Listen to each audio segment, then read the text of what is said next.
So now let's take a look at the main riff. I'll play it through for you first of all. Here we go. 2, 3, 4.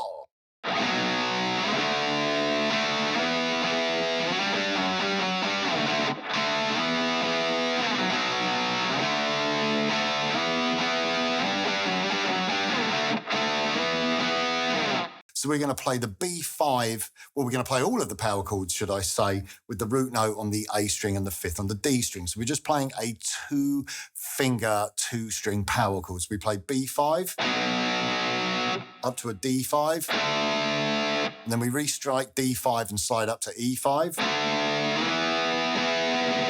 and then we restrike that E5. So let's have a listen to that. Now, the next portion of the riff is the tricky part. You're going to be playing a G5, so you've got to jump way up so the root note is on the 10th fret, and as you strike it, you slide down to the F sharp. So you get this.